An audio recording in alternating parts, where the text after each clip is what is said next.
2024 ఎన్నికల్లో ఊహించని ఓటమితో షాక్ తిన్న వైసీపీ ఎటకేలకు పోస్ట్మార్టంపై ఫుల్ ఫోకస్ పెట్టింది. అసలు ఎక్కడ తప్పు జరిగింది అనే దానిపై ఆత్మ పరిశీలనకు సిద్ధమయ్యారు మాజీ సీఎం జగన్మోహన్ రెడ్డి. అయితే త్వరలోనే పార్టీ పరిస్థితిపై సమీక్షలు చేపట్టేందుకు నిర్ణయించారు. పార్లమెంట్ నియోజకవర్గాల వారీగా పార్టీ ఓటమికి కారణాలు, అలాగే బలాలు బలహీనతలపై విశ్లేషించనున్నారు. అలాగే భవిష్యత్తు కార్యాచరణ వంటి అంశాలపై కూడా చర్చించనున్నారు.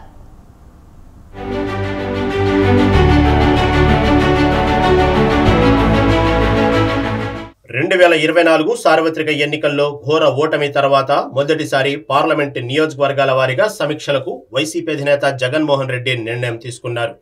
త్వరలోనే పార్లమెంట్ నియోజకవర్గాల వారీగా పార్టీ నేతలతో సమావేశం కానున్నారు. ప్రధానంగా గత ఎన్నికల్లో అసెంబ్లీ స్థానాలతో పాటు పార్లమెంటు స్థానాల్లోనూ అభ్యర్థులు ఓడిపోవడానికి కారణాలు ఏంటి అనే అంశంపై నేతల నుంచి అభిప్రాయాలను తీసుకోనున్నారు. అదే సమయంలో పార్టీలో నేతల మధ్య నెలకొన్న అంతర్గత విభేదాలపైన ప్రత్యేకంగా దృష్టి సారించనున్నట్లు తెలుస్తోంది.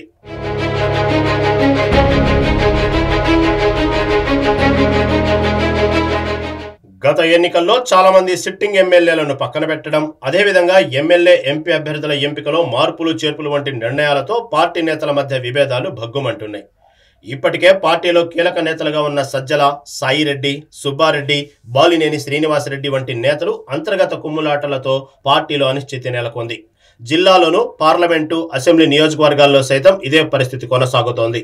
ఒకవైపు ప్రభుత్వంలో ఉన్నప్పుడు ప్రజా వ్యతిరేక విధానాలతో పాటు పార్టీ నేతల మధ్య నెలకొన్న విభేదాలు కూడా వైసీపీ ఓటమికి ప్రధాన కారణం అనే చర్చ వైసీపీ వర్గాల్లో జరుగుతోంది.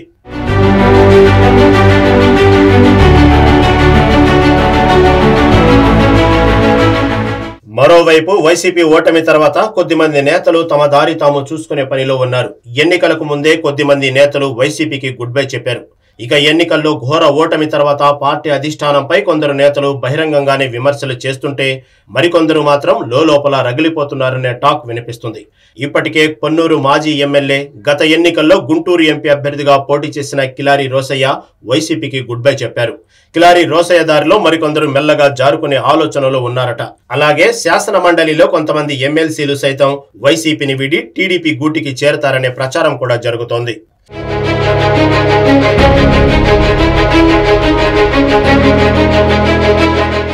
మరోవైపు ద్వితీయ శ్రేణి నేతలు కూడా వైసీపీ అధినేత తీరుతో తీవ్ర ఆగ్రహంగా ఉన్నారనే టాక్ వినిపిస్తుంది. జగన్ సీఎంగా ఉన్న గత 5 ఏళ్లలో కనీసం తమను పలకరించిన పాపాన కూడా పోలేదంటూ ఆవేదన వ్యక్తం చేస్తున్నారు. ఈ నేపథ్యంలో స్థానిక ప్రజాప్రతినిధులు ఇప్పటికే టీడీపీలోకి వలసబాట పట్టారు. ఇక నియోజకవర్గ స్థాయి నేతలు కూడా టీడీపీ, జనసేన, బీజేపీ పార్టీలలో చేరేందుకు ఆసక్తి చూపుతున్నారు. దీంతో వైసీపీ గ్రౌండ్ లెవెల్లో కూడా బలహీనపడే పరిస్థితి నెలకొంది. ఈ పరిణామాలపైన మాజీ ముఖ్యమంత్రి ప్రత్యేకంగా దృష్టి పెట్టినట్లు తెలుస్తోంది. అందులో భాగంగానే పార్లమెంటు నియోజకవర్గాల వారీగా సమీక్షలు చేపట్టడం ద్వారా పార్టీలో అగ్రస్థాయి నేతల నుంచి కింద స్థాయి కేడర్ వరకు నెలకొన్న అసంతృప్తిని దూరం చేయాలని భావిస్తున్నారనే టాక్ వినిపిస్తోంది.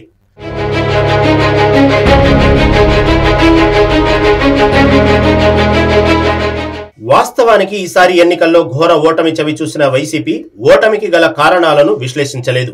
సంక్షేమ కార్యక్రమాలు చేపట్టినా ఎందుకు ఓడిపోయామో తెలియదంటూ జగన్ వేదాంత ధోరణితో మాట్లాడుతూ కాలం వెళ్లదీశారు. చివరికి వైసీపీ ఓటమికి ఈవీఎంలే కారణమనేలా ఆయన గతంలో చేసిన ట్వీట్లు, వ్యాఖ్యలు చేశారు. అయితే ఎట్టకేలకు జగన్ మనసు మార్చుకున్నారు. పార్టీ ఘోర ఓటమికి కారణాలను విశ్లేషించేందుకు సిద్ధమయ్యారు. మరి జగన్ నిజంగా ఈ సమీక్షల ద్వారా జరిగిన తప్పులు తెలుసుకుంటారా, లేదంటే ఓటమి నిందను నాయకులపై రుద్దుతారా అనేది చూడాలి.